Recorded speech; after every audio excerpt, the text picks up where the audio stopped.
আমাদের হাতে কোনো কার্ড নেই, আপনারাই আমাদের কার্ড। এই কথা বলেছেন জামাতের আমির শফিকুর রহমান।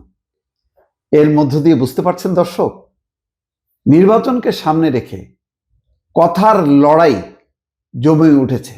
ভোটের লড়াই যেমন জমজমাট হচ্ছে, তেমনি পাল্টাপাল্টি কথা সেটিও কিন্তু তীব্র হচ্ছে। এটা খোঁচা দেওয়া হলো কেন?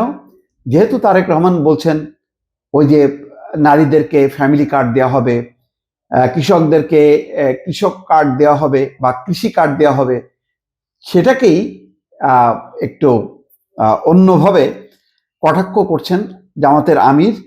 বলছেন যে আমাদের কাছে কোনো কার্ড নেই, আপনারা সবাই ভাই বোনেরা আমাদের কার্ড, আপনাদের বুকে আমরা একটা ভালোবাসার কার্ড চাই।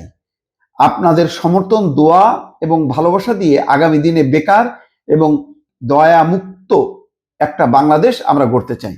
কারো দয়ার পাত্র হয়ে বাংলাদেশের কোনো এলাকার মানুষ বসবাস করবে তা আমরা দেখতে চাই না।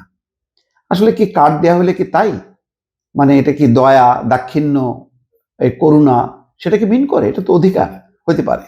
যাই হোক, এখন যেহেতু ফ্যামিলি কার্ড, কৃষি কার্ড এটা যে জনপ্রিয় হচ্ছে, পপুলার হচ্ছে, সেটাকেই হয়তো জামাতের আমির অন্যভাবে ব্যাখ্যা করে বা কটাক্ষ করে এটার একটা গুরুত্বটা কমানোর চেষ্টা করছে।